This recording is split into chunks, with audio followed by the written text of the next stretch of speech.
திருமறை குரானின் வசனங்களையும் அந்த வசனங்களுக்கான விளக்கங்களையும் நாம் தொடர்ச்சியாக அறிந்து கொண்டிருக்கிறோம். அந்த அடிப்படையில் சமீப நாட்களாக ஜகாத் பற்றியான மிக முக்கியமான தகவல்களையும் அதற்கான விளக்கத்தையும் தொடர்ச்சியாக அறிந்து கொண்டிருந்தோம். அதில் நேற்றைய தினம் நாம் இறுதியாக எதை பற்றி பார்த்திருந்தோம் என்றால், விளைச்சல் செய்த பொருட்களுக்கு, தானியங்களுக்கு, பயிர்களுக்கு நாம் எவ்வளவு ஜகாத் கொடுக்க வேண்டும் என்பதை பற்றி பார்த்திருந்தோம். அதை தொடர்ந்து நம்ம விளைச்சல் செய்து முடித்ததை எந்த நாளில் நாம் ஜகாத்திற்காக வழங்க வேண்டும் என்பதையும் மார்க்கம் நமக்கு அறிவுறுத்துகிறது. இப்ப இன்னைக்கு நான் விளைச்சல் செஞ்சு முடிச்சுட்டேன். விளைச்சல் செய்து வந்ததுல இருந்து எத்தனை கிலோ நம்ம இடத்துல இருந்துச்சுன்னா நமக்கு ஜகாத் கடமையாகிறது. ஞாபகம் இருக்கா? நேற்று தினம் சொன்னது இவ்வளவு கிலோக்கள் அடைந்தால்தான் ஜகாத் கடமை அப்படின்னு சொல்லியிருந்தோம். அரபியில 5 வசக்குன்னு சொல்லுவாங்க. 5 வசக்கு அடைஞ்சிச்சுன்னா உங்களுக்கு ஜகாத் கடமை. அதை நம்ம கிலோ கணக்குக்கு மாத்தி இத்தனை கிலோக்களை அடைந்தால் தானியங்களுக்கு, விளைச்சல் செய்த பொருட்களுக்கு ஜகாத் கடமைன்னு சொல்லிடணும். எத்தனை கிலோவை அடைந்திருந்தால் தானியங்களுக்கு ஜகாத் கடமை? 75 750 750 கிலோக்களை அடைந்தால் தானியங்களுக்கு ஜகாத் கடமையாக விடுகிறது. 750 கிலோவை அடைய வேண்டும். இப்ப அடுத்த ரசூலா நமக்கு என்ன வழிகாட்டுகிறார்கள்? திருமறை குர்ஆன் நமக்கு என்ன போதிக்கிறது அப்படின்னா, என்றைக்கு நீங்கள் அறுவடையை செய்து முடிக்கிறீர்களோ, இப்ப இன்னைக்கு நம்ம அறுவடை செஞ்சு முடிச்சுட்டோம்.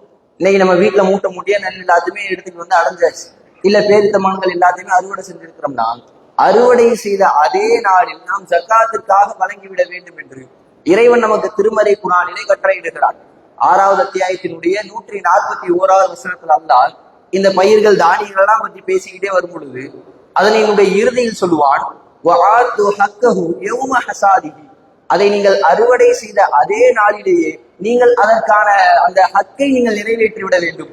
அதற்கான அந்த உரிமையை நீங்கள் கொடுத்துடணும், ஜகாத்தை நீங்க கொடுத்துடணும். வலா துஸ்ரிஃபு, நீங்கள் வீண்விரயம் செய்யாதீர்கள். இன்னஹு லா யுஹிப்புல் முஸ்ரிஃபீன், இறைவன் வீண்விரயம் செய்வோரை நேசிக்க மாட்டான். இந்த வசனத்திலேயே இறைவன் என்ன கட்டளையிடுறானா, என்னைக்கு நீங்க அறுவடை செய்கிறீர்களோ அன்றே நீங்கள் அதற்கான உரிமையை, அந்த ஜகாத் என்கின்ற உங்கள் மீது இருக்கக்கூடிய கடமையை நிறைவேற்றணும் என்று இறைவன் நமக்கு கட்டளையிடுகிறான். ஒரு செய்தி, புகாரில் வரக்கூடிய ஒரு செய்தியும் நம்ம பல நபர்களுக்கு பிரபலியமாக கேள்விப்பட்டிருக்கக்கூடிய ஒரு செய்தி. என்ன செய்தினா, அன்றைக்கு ஒரு நாள் மதீனாவில் இருக்கக்கூடிய ஏராளமான மக்கள் பேரித்தம்பழங்களை அறுவடை செய்த ஒரு நாள். அதே நாள்ல எல்லா மக்களுமே என்ன செய்யறாங்கன்னா, பேரித்தம்பழத்திற்கான ஜகாத்தை கொண்டு வந்து பள்ளிவாசலை கொடுத்துட்டு போய்கிட்டு இருக்கிறாங்க. எவ்வளவு பேரித்தம்பழங்களுக்கு சேர்ந்துச்சுன்னா கொஞ்சம் கொஞ்சமா சேருது. இறுதியில் அது ஒரு மலையை போன்று, பேரித்தம்பழ குவியலை போன்று மாறி விடுகிறது. ஏன்னா ஒரே நாள் தான் அன்றைக்கு இருக்கக்கூடிய ஏராளமான மக்கள் பேரித்தம்பழங்களை அறுவடை செய்கிறார்கள். அதே நாள் என்ன செய்யறாங்கன்னா, ஜகாத்துக்காக வந்து பள்ளி வாசலை கொடுத்துடுறாங்க. அப்ப பள்ளியில விளையாண்டு கொண்டிருந்த ஹுசைன் ரலியல்லாஹு அன்ஹு அவர்கள் அந்த நேரத்துலதான் பேரித்தம்பழத்தை எடுத்து அவர்கள் தெரியாதனமாக சாப்பிட்டு நபி அவர்கள் சென்று அதை துப்ப சொல்லுவாங்க. அந்த செய்தியினுடைய துவக்கம் இப்படித்தான் இருக்கும். ஒரே நாள்ல எல்லா மக்களும் வந்து அந்த பேரித்தம்பங்களை நிறைவேற்றும் பொழுது, ஜகாத்தினுடைய அந்த கடமை நிறைவேற்றும் பொழுது, அப்பொழுதுதான் பள்ளியின் மலையை கொண்டு பேரித்தம்பங்களுடைய குவியல் இருக்கும். இதுல இருந்து நமக்கு தெரிய வருவது என்னன்னா, என்றைக்கு நாம் அறுவடை செய்கின்றோமோ அதே நாளிலேயே நம்ம அந்த ஜகாத்திற்கான அந்த தொகையை கொடுத்து விட வேண்டும் என்பது நமக்கு புரிகிறது.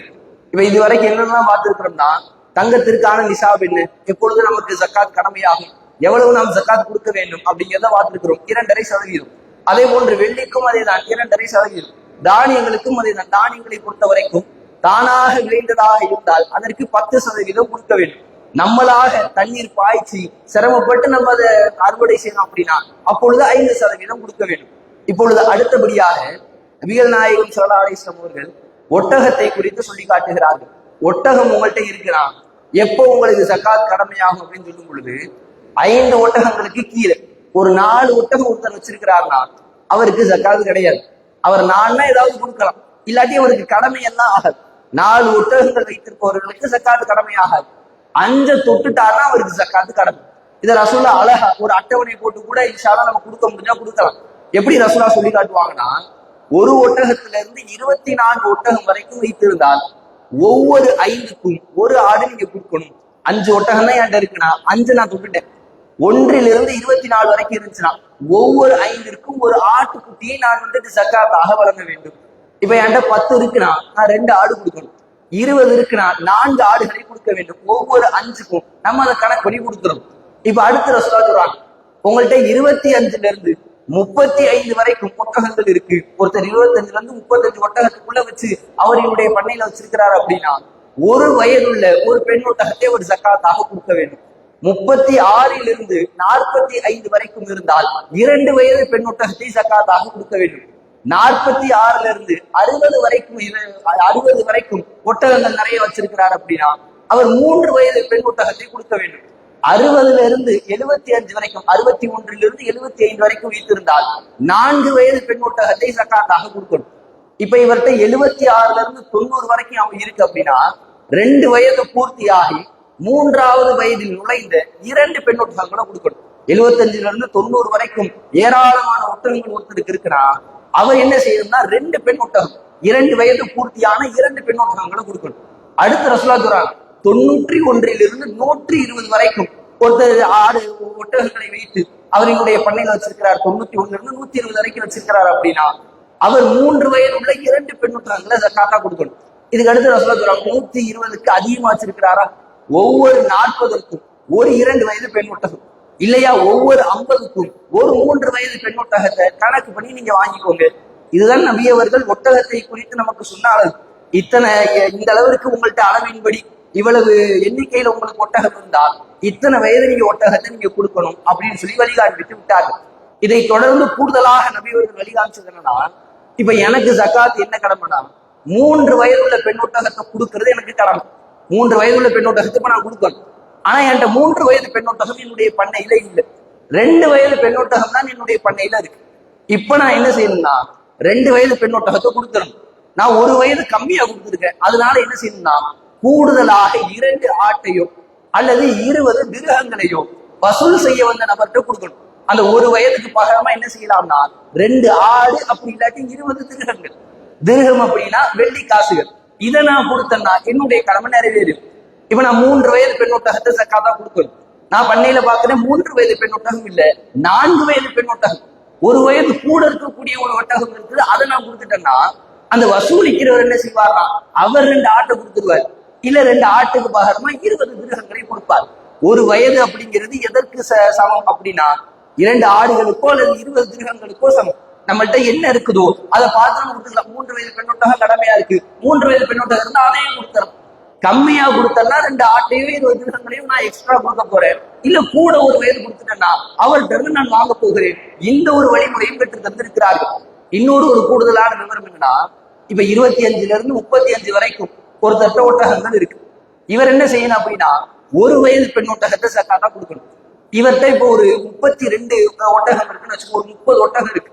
இவர் என்ன செய்வார்னா 1 வயது பெண் ஒட்டகத்தை கொடுத்துருவார். இப்ப அடுத்து இந்த ஒட்டகம் இன்னும் இருக்க பெருகிக்கிட்டே இருக்கும்.